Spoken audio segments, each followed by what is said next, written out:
Assalamu alaikum and hello all my viewers. Ahlan wa sahlan in Nazu's vlogs. This is Nazia Said with all of you again. By the way, Ramadan Mubarak again. Ramzan का महीना है तो मैं जब तक रमज़ान है रमज़ान के बारे में कुछ ना कुछ रमज़ान की प्यारी प्यारी बातें शेयर करना चाहूँगी मेरे ब्लॉग में। बाय द वे आज के ब्लॉग में मैं रमज़ान के अशरों के बारे में बात करना चाहूँगी। रमज़ान इज़ डिवाइडेड इन 3 अशरास। अशरा यानी 10 days. First 10 days equal to first अशरा। पहला अशरा शुरू होता है पहले रोज़े से लेकर 10वें रोज़े तक। दूसरा अशरा शुरू होता है 11वें रोज़े से लेकर 20वें रोज़े तक। और तीसरा अशरा शुरू होता है 21वें रोज़े से लेकर 30वें रोज़े तक। तो पहला अशरा है रहमत का, आस्किंग मर्सी फ्रॉम अल्लाह। दूसरा अशरा है मग़फ़िरत का, दैट्स आस्किंग फॉरगिवनेस फ्रॉम अल्लाह। और तीसरा अशरा है जहन्नम से आज़ादी का, that's asking protection from hello fire. तो ये थी कुछ इन्फॉर्मेटिव बातें रमज़ान के 3 अशरों के बारे में। I thought I share in my vlog and yes now let's begin the vlog. So ये रहे मटन स्टीक्स। एक्चुअली ये ग्रिलिंग के लिए नहीं है, these are flatten mutton steaks for frying. तो इसको मैंने अच्छे से धो लिया है और मेरे पास भी एक मटन हैमर है जिसे मैं इसको और थोड़ा फ्लैटन कर लूँगी जो इजी होगा फ्राइंग के लिए और जल्दी ही गोश्त फ्राई हो जाएगा ऐसा करने से। सो ये रहे छोटे छोटे मीट के स्टिक्स और अभी मैं इसको, ये रहा वैक्स पेपर, ऐसे रख के रहा मीट हैमर, मीट मैलेट जो भी कह लें।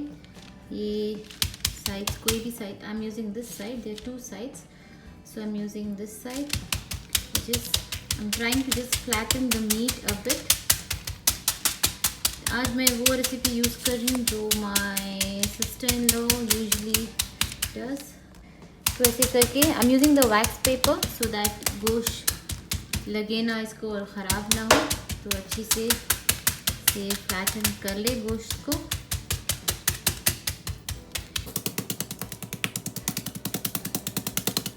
बस हो गया। नाउ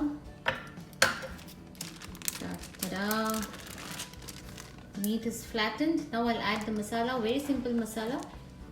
तो अभी मैं मसाला बना लेती हूँ मटन स्टिक्स के लिए। तो ये रहा वो कबाब का मसाला जो मैं अभी मटन में लगाने वाली हूँ। एक्चुअली ये सिर्फ बेंगलोर में मिलता है। ये मसाला भी मुझे मेरी सिस्टर इन लॉ ने ही भेजा है और उन्हीं की रेसिपी जैसे वो बनाते हैं वैसे मैं बना रही हूँ यूजिंग दिस मसाला। बहुत ही मज़ेदार रहता है, very different from the market ones regular kebab masalas. I always use this kebab masala if I have in Dubai. If I don't have, I buy the other ones like the Everest हो या शान हो या बहुत सारे मसाले हैं।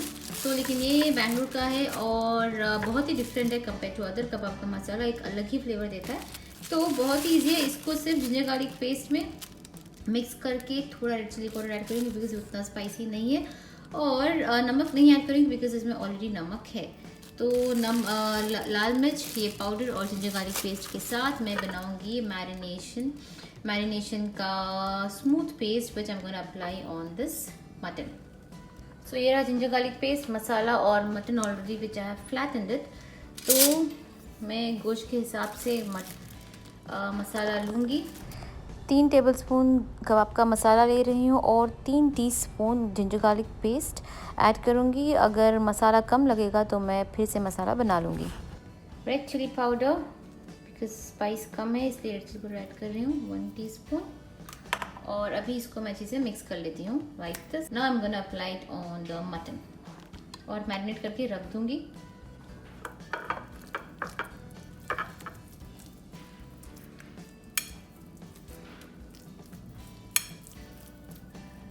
ये एक्चुअली रेसिपी मेरी सिस्टर इन लॉ की है, शी ऑलवेज कुक्स लाइक दैट। तो जब मैंने मसाला उनसे मंगवाया है तो सोचा उन्हीं के स्टाइल में ये पकाते भी हैं। So here's the mutton boneless pieces marinated very nicely in the masala. अब इसको मैरिनेशन के लिए रख देती हूँ और इफ्तार के लिए अभी टाइम है। इफ्तार के लिए मैं फ्राई करूँगी, पैन फ्राई करना है इसको। तो here it goes. Now I am gonna make mutabbaq leaves readymade मिल जाते हैं, चाहो तो घर पे भी बना सकते हैं, बट एक्चुअली मैं मुतब्बख पहली बार घर पे बना रही हूँ। So it's very easy as given in the instruction. मैं फॉलो करूँगी और बनाते हैं। चलिए, मुतब्बक ये स्विट्स ब्रांड का है और इसके ही समोसे की पत्तियाँ भी आती हैं, स्प्रिंग रोल्स की पत्तियाँ भी आती हैं। तो आज बनाते हैं मुतब्बक। तो मुतब्बक का ये जो मैंने स्टफिंग बनाया है, we can make in different ways. मैंने थोड़ा ले लिया है, थोड़ी चिकन, थोड़ी onions, very small onion, 1 cup of chicken, boiled chicken लिया है और थोड़े स्प्रिंग अनियंस लिए हैं, थोड़ा रेड चिली फ्लेक्स लिया है और अच्छे से सबको सॉटे कर लिया है। And now I am gonna add egg in this. 2 अंडे जाएंगे इसमें।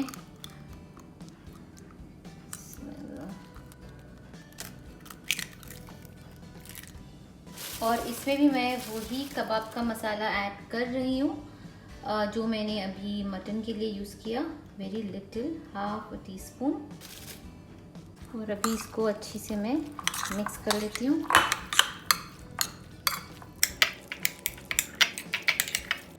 So here it is done. अच्छे से मिक्स कर लिया है मैंने। अभी मुतब्बक को फ्राई करते हैं, पैन फ्राई में। मुतब्बक का साइज़ के जितना पैन तो नहीं था मेरे पास, इस वजह से I have a grill pan which will be even more nicer to make mutabbaq. तो मैंने ले लिया है grill pan and now let's begin to make. मैंने आज बहुत कम क्वांटिटी में बनाया है क्योंकि आज मैं पहली बार बना रही हूँ। I've never tried it at home, तो इस वजह से शायद मैं एक ही बनाऊँगी। और अगर अच्छा लगा तो नेक्स्ट टाइम खीमे में, you can make it in keema, you can make it in paneer, chicken, ground meat और वेजिटेरियन भी बना सकते हैं। तो ये मैं ले लेती हूँ 2 शीट्स। तो ये रही 2 शीट्स।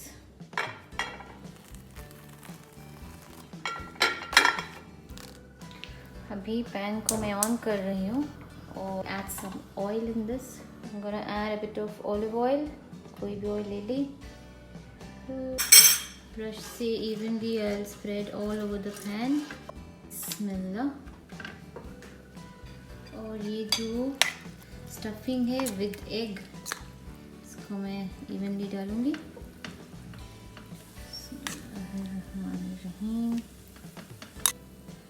ये जो अंडे का अंडा है मैं कॉर्नर्स में लेकर आ रही हूँ so that I can just seal this.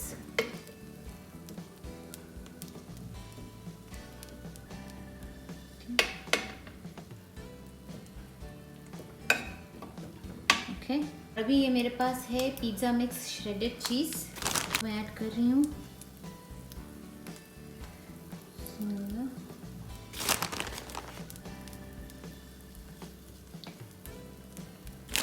ज़्यादा नहीं ऐड करती, ना ज़्यादा ना कम। Now comes the turn to add this sheet, cover करके। ये जो एंड्स है, कच्चा अंडा जो है उसी को मैं इसे दबा दूंगी just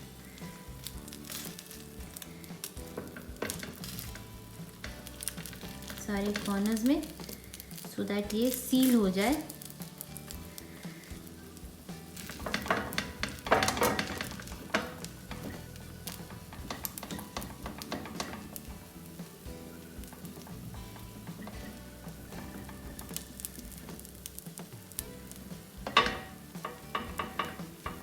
I have sealed everywhere. Now I'm gonna close and cook for 2 minutes.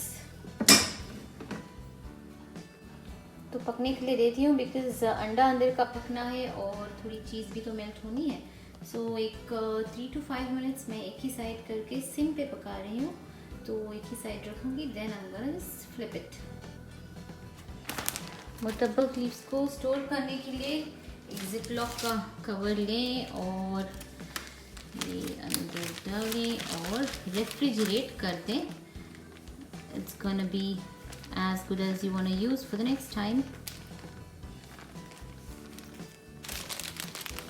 फिर मैं इसको रेफ्रिजरेट कर देती हूँ अभी मैं टर्न करके देखती हूँ कैसा है. Here it goes. 1, 2 and 3. Let's open and see. Oh wow. यहाँ का तेल निकाल के यहाँ लगा देती हूँ पूरा.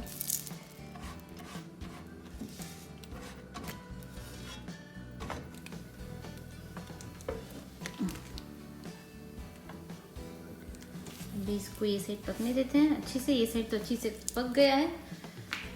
Now I'm gonna cook it the other side.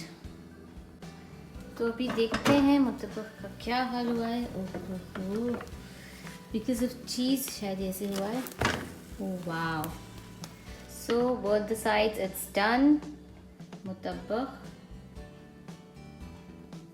रख लिया है. इफ्तार का टाइम थोड़ी ही देर में हो जाएगा तो मैं अभी जल्दी जल्दी कबाब्स को फ्राई करूँगी. तेल मैंने पहले तो अच्छे से गर्म कर लिया. फिर सिम पे रख के मैं सारे कबाब्स ऐड करूँगी जितने मुझे चाहिए. गरम तेल में ही डालेंगे तो सही रहेगा क्योंकि पहले तो गोश्त को गलाया नहीं है कुकर में. ऐसे ही फ्राई करके कबाब बनाएंगे. और इसको डीप फ्राई भी नहीं कर रहे हैं, पैन फ्राई कर रहे हैं. बहुत कम तेल में फ्राई कर रहे हैं. दैट्स वाई मैंने अच्छी से गोश्त को फ्लैटन भी किया है. ऐसे करके एक साथ कबाब्स डाल के I just cook both sides for maximum 10 minutes पकाऊंगी. आई एम श्योर तब तक तो पक ही जाएगा. गोश्त अंदर से भी पकना ज़रूरी है इसलिए मैं सारा गोश्त ऐड करके I will also close the lid and cook it on medium high flame. जितनी पैन में जगह थी मैं उतने कबाब्स ऐड कर रही हूँ. और ऐसे ऐड करने के बाद as I said I just close the lid and let it cook on medium high flame. So 5 to 7 minutes के बाद I am gonna turn it क्योंकि एक साइड तो अच्छी से पक भी चुका है और थोड़ा क्रंची भी हो गया है. नॉन स्टिक है इसलिए थोड़ा भी मसाला चिपकेगा नहीं पैन को. लेकिन जब भी नॉन स्टिक में पकाएंगे you should not over cook क्योंकि मसाला जल जाएगा. तो अभी मैं टर्न कर रही हूँ और ऐसे ही द अदर साइड भी I am gonna cook it for 5 to 7 minutes. तो जब तक ये कबाब फ्राई होता है the other side I also serve the mutabbaq के पीसेस कर लेती हूँ क्योंकि इफ्तार के लिए बहुत कम टाइम है. And I am also ending my vlog. इंशाल्लाह फिर मिलूँगी नई बातों के साथ, नए डिशेस के साथ मेरे अगले व्लॉग में. Until then take care, bye bye and sayonara. अल्लाह हाफिज़.